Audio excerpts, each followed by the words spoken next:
Hormone किस तरह से काम करते हैं? हमने सुना है हार्मोन हमारे शरीर में जितनी भी फिजियोलॉजिकल एक्टिविटी हैं सब पे असर डालते हैं।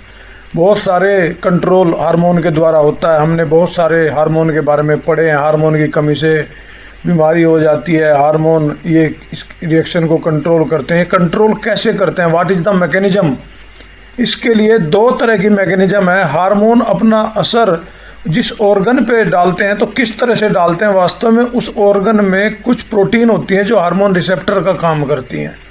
हार्मोन रिसेप्टर जहाँ होंगे हार्मोन वहीं काम करेंगे। हार्मोन ब्लड के द्वारा पूरे शरीर में सर्कुलेट करते हैं, but they act on the target organ. वे केवल उसी ऑर्गन पे काम करेंगे जिसके लिए वो हैं। क्यों काम करेंगे? क्योंकि उस ऑर्गन में उस हार्मोन के रिसेप्टर्स हैं। जब रिसेप्टर के कॉन्टैक्ट में हार्मोन आएगा तो हार्मोन रिसेप्टर के साथ हार्मोन रिसेप्टर कम्प्लेक्स बना देता है।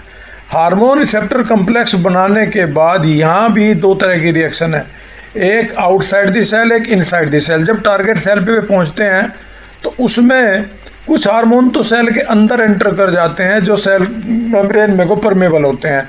तो हार्मोन रिसेप्टर कम्प्लेक्स बनने के बाद जैसे कि यहाँ देखें आप, इसमें ये फिगर दी हुई है, ये हार्मोन FSH हार्मोन है, फॉलिकल स्टिमुलेटिंग हार्मोन है। जब ये सेल सरफेस पे आता है तो इसको रिसेप्टर गेन करता है। ये एंटर नहीं कर सकता सेल के अंदर, ये बाहर से ही इसको मॉडिफाई कर देता है। इसका रेस्पॉन्स आता है और उस रेस्पॉन्स में क्या दिया हुआ है? Generation of second messenger.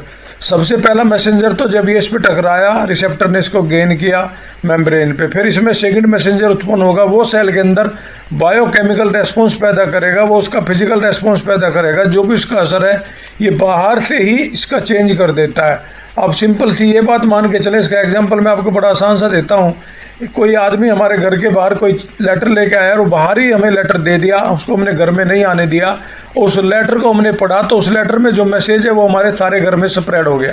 सारे घर में स्प्रेड हो गया तो उसका जो रेस्पॉन्स है वो हमारे घर में हो गया, लेकिन वो आदमी जो लेटर लाया था वो हमारे घर में एंटर नहीं हुआ। बिल्कुल सेम केस है। हार्मोन सरफेस पे आया, रिसेप्टर को इसने मैसेज दिया, रिसेप्टर से अंदर सेल में चेंज हो गया।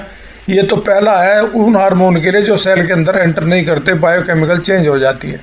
कुछ हार्मोन ऐसे होते हैं जो सेल के अंदर एंटर करते हैं। सेकंड डायग्राम में देखें, ये हार्मोन सेल के अंदर एंटर कर जाता है। सेल के अंदर एंटर कर जाता है तो ये या तो न्यूक्लियस की मेम्ब्रेन के पास या सेल के अंदर कोई रिसेप्टर कम्प्लेक्स बना देता है, और जो रिसेप्टर कम्प्लेक्स बना वो सेल के अंदर जीन पे असर डालता है, जीनोम पे असर डालता है, और जीन प्रोटीन सिंथेसिस पे असर डालता है। प्रोटीन से हमारा रेस्पॉन्स होता है।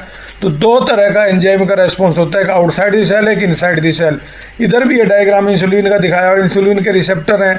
इंसुलिन के रिसेप्टर जब सेल पे काम करेंगे, सेल मेम्ब्रेन में काम करेंगे, फिर वो साइटोप्लाज्म में इंसुलिन आ जाएगा। इंसुलिन आ जाएगा तो उस पर साइटोप्लाज्म पे वो असर डालेगा, सेल के अंदर असर डालेगा, जिससे इंसुलिन रिसेप्टर या हार्मोन ये असर डालेगा। दो तरह के हार्मोन मेनली होते हैं, एक स्टेरॉयड हार्मोन, एक amino acid derivative hormone. Steroid hormone भारी होते हैं, सेल के अंदर एंटर नहीं कर सकते। अमीनो एसिड डेरिवेटिव सेल के अंदर एंटर कर सकते हैं। जो मेम्ब्रेन से एंटर करते हैं वो second messenger cyclic AMP IP3 पैदा करते हैं और इसकी तरह सेल की रिएक्शन को वो असर करते हैं। स्टेरॉयड हार्मोन जो है वो जीन एक्सप्रेशन रेगुलेट करते हैं। इस प्रकार से हर हार्मोन का असर अंदर ही होता है, लेकिन वो अलग अलग ढंग से होता है। अमीनो एसिड डेरिवेटिव के लिए डायग्राम दिया हुआ है, आप देखें, ये एड्रेनलिन हार्मोन है जो किडनी से निकलता है। एड्रेनलिन हार्मोन सेल के अंदर आके यहाँ से ये इसमें GDP प्रोटीन पैदा करता है, और फिर ये साइक्लिक AMP पैदा करता है। साइक्लिक AMP इसका हर लेवल पे इसका जो मैग्निफिकेशन होता रहता है, और इस तरह से ये हमारे शरीर पे असर पैदा करता है। तो ये इस तरह से हार्मोन एक्स्ट्रा सेलुलर और इंटर सेलुलर दोनों कैटेगरी के हार्मोन, एक्स्ट्रा सेलुलर बाहर से असर पैदा करता है, इंटर सेलुलर सेल के अंदर एंटर करके असर पैदा करता है। एक्स्ट्रा सेलुलर के लिए सेल के बाहर रिसेप्टर होते हैं, इंटर सेलुलर के लिए सेल के अंदर रिसेप्टर होते हैं। जब हार्मोन रिसेप्टर से बाइंड कर जाता है तो ये सेल की एक्टिविटी पे असर डालता है, सेकंड मैसेंजर पैदा करता है, जिसके द्वारा हमारे शरीर में डिफरेंट एक्टिविटी हो जाती हैं। ये हार्मोन की एक्टिविटी थी। कुछ हार्मोन डिफरेंट सब्सटेंस सेल के अंदर निकालते हैं, जैसे IP3 या कैल्शियम आयन, या इसमें साइक्लिक AMP जो एक्टिवेट होने के बाद फिर सेल की सारी एक्टिविटी पर असर डालते हैं, और सिग्नल भी इसमें, मैसेज भी इसका पढ़ता चला जाता है जैसे आगे जाता है। तो इसका मैसेज अभी आपने फिगर में देखा, 10 की 2, 10 की 4, 10 की 6, इस तरह से ये आगे 10 की 8 तक ये मैसेज बढ़ जाता है, एम्प्लीफिकेशन बढ़ जाता है, असर बढ़ जाता है, इस तरह सिग्नल लगातार इसमें।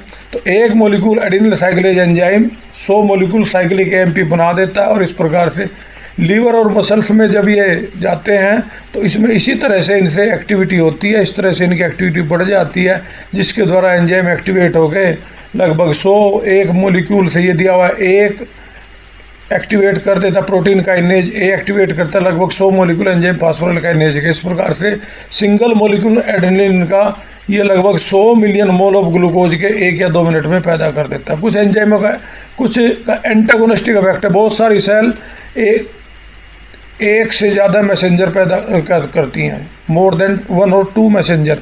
Inert cell cyclic AMP second messenger है, फिर मसल सेल को कॉन्टैक्ट करता है।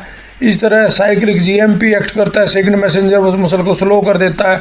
तो दोनों जब एक से ज़्यादा मैसेंजर पैदा होते हैं तो उनमें आपस में एक्शन होती है, जिसके द्वारा एंटागोनिस्टिक इफेक्ट हो जाता है सिनर्जिक। जब 2 या 2 से ज़्यादा हार्मोन एक दूसरे कंप्लीमेंट कर देते हैं तो उनका सिनर्जी इफेक्ट हो जाता है, एक्शन बढ़ जाती है। इस तरह से एंजाइम में हार्मोनल इंटरेक्शन से, इंट्रासेलुलर से, एक्स्ट्रासेलुलर से हार्मोन का एक्शन हो जाता है। हार्मोन बाइंड करके ये हमारे शरीर में एक्शन दिखाते हैं। कुछ हार्मोन ऐसे होते हैं, कुछ रिसेप्टर पे एक से ज़्यादा हार्मोन बाइंड कर जाते हैं, तो उन दोनों का जो क्युमुलेटिव असर आ जाता है, कई बार असर अपोजिट भी आ जाता है। ये डिपेंड करता है कौन से हार्मोन किससे बाइंड करे। अब कुछ एक्स्ट्रा इन्फॉर्मेशन भी इसमें हार्मोन के एड्रिनल ग्लैंड को जुस्टेक ने डिस्कवर किया था। थायरोक्सिन फिश और फ्रॉग में बॉडी टेम्परेचर रेगुलेट नहीं करता, मैमल्स में रेगुलेट करता है। वो गर्ल्स जो सेक्सुअली मैच्योर हो जाती है देर में अपने जीवन में, अर्थात जिसको मेंस्ट्रुएशन लेट होता है, वो लंबी होती हैं एस्ट्रोजन के प्रभाव से। इंसुलिन ब्लड में ग्लोबुलिन प्रोटीन के साथ बाइंड करता है। इंसुलिन का सेक्रेशन वेगस नर्व के द्वारा असर अफेक्ट होता है। इंसुलिन सेक्रेशन एमिशियोसाइटोसिस के द्वारा किया जाता है। पैराथार्मोन हार्मोन कोलिप ने देखा था, इसलिए इसको कोलिप हार्मोन भी कहते हैं। कैल्शियम लेवल ब्लड में 12 मिलीग्राम पर 100 ml होता है। प्रोगेस्टेरोन को एंटी अबॉर्शन हार्मोन भी कहते हैं, ये हार्मोन अबॉर्शन नहीं होने देता। थॉमस एडिसन एंडोक्राइनोलॉजी का फादर है और उसने 1855 में एडिसन डिजीज की डिस्कवरी की थी। ट्रिपल एफ ग्लैंड हमारी एड्रिनल ग्लैंड होती है, फाइट, फ्लाइट और फ्राइट मैंने बताया था। टेम्परेरी एंडोक्राइन ग्लैंड प्लेसेंटा है जो केवल प्रेगनेंसी के पीरियड में होता है। कार्पस ल्यूटियम भी प्रेगनेंसी के पीरियड में बनता है। सबसे बड़ी एंडोक्राइन ग्लैंड तो हमारी थायराइड है, लेकिन सबसे बड़ा एंडोक्राइन ऑर्गन गट है। पूरी की पूरी लाइनिंग से हार्मोन निकलते हैं। थायराइड ग्लैंड का वेट लगभग 28 ग्राम के आसपास होता है। फीमेल कंट्रासेप्टिव पिल जो प्रेगनेंसी को रोकते हैं, उनमें एस्ट्रोजन और प्रोगेस्टेरोन दोनों हार्मोन होते हैं। ग्रेविडेक टेस्ट प्रेगनेंसी का टेस्ट होता है, जो HCG ह्यूमन कोरिनोग्राफिक ये हार्मोन है जो प्लेसेंटा से निकलता है, इसका टेस्ट होता है। थायोयूरिया एंटी थायराइड ड्रग है, जो थायराइड जिसकी ज़्यादा काम कर लेते हैं उस थायोयूरिया देते हैं, जिससे थायराइड का सेक्रेशन रुक जाता है। तो इस तरह से हम थायराइड का कंट्रोल कर देते हैं। लीवर से एंजियोटेंसिनोजन निकलता है, जो एंजियोटेंसिन को रेनिन की प्रेजेंस में कन्वर्ट करता है। यह बीपी लीवर से को कंट्रोल करता है। लीवर से रेनिन हार्मोन भी निकलता है, जो आरबीसी के फॉर्मेशन को बोन मैरो में कंट्रोल करता है। हार्मोन वाटर में सोलुबल है, केवल हार्मोन थायरोक्सिन बॉडी में स्टोर होता है और कोई भी हार्मोन बॉडी में स्टोर नहीं होते, तुरंत ही कंज्यूम होते रहते हैं, तुरंत ही वो डिकम्पोज हो जाते हैं। हार्मोन सेल सरफेस पे रिसेप्टर से बाइंड करते हैं। एडिनाइल साइक्लेज एंजाइम को एक्टिवेट करता है। एडिनाइल साइक्लेज ATP को और फिर साइक्लिक AMP बनता है। सेकंड मैसेंजर साइक्लिक AMP होता है। कैल्शियम आयन थर्ड मैसेंजर होते हैं। साइक्लिक AMP स्टिमुलेट करता है जीन को एंजाइम के प्रोडक्शन के लिए, जिससे हमारी रिएक्शन पे असर पड़ता है। थायरोक्सिन हार्मोन डाइजेस्टिव एंजाइम के द्वारा नष्ट नहीं होता। जब हम खा लेते हैं अगर थायरोक्सिन हार्मोन को, तो भी ये नष्ट नहीं होता, हमारे ब्लड में जाएगा स्मॉल इंटेस्ट। 14 नवंबर को वर्ल्ड डायबिटीज़ डे मनाते हैं। 3 मेजर तरह की डायबिटीज़ होती है, डायबिटीज़ 1, डायबिटीज़ 2 और गैस्ट्रेशनल डायबिटीज़। इन सारी का डिटेल हम +2 में भी पढ़ेंगे जेनेटिक्स में। इस तरह से ये कुछ लोग ऐसे भी होते हैं जिनमें इंसुलिन तो बनता है लेकिन वो कंज्यूम नहीं होता। Diabetes 2 is the one of the most common diabetes, जो लगभग ज़्यादा डायबिटीज़ 2 ही होती है टोटल पॉपुलेशन में। इसको हम नॉन इंसुलिन डिपेंडेंट डायबिटीज़ भी कहते हैं। यह इम्प्रॉपर यूटिलाइजेशन, शरीर इंसुलिन को प्रॉपर यूटिलाइज नहीं करता, इसलिए बनती है। तो ये डायबिटीज़ की बात थी। डायबिटीज़ ज़रूरी नहीं है कि आप में इंसुलिन बने ना बने तभी डायबिटीज़ हो। कई बार इंसुलिन बनते बनते भी डायबिटीज़ होते हैं। हमारी बॉडी इंसुलिन को कंज्यूम नहीं करती। ये हमारा जनरल जानकारी थी इस चैप्टर की। इसको एक बार आप रिवाइज कर लेंगे, पढ़ लेंगे, डायग्राम भी प्रैक्टिस करेंगे।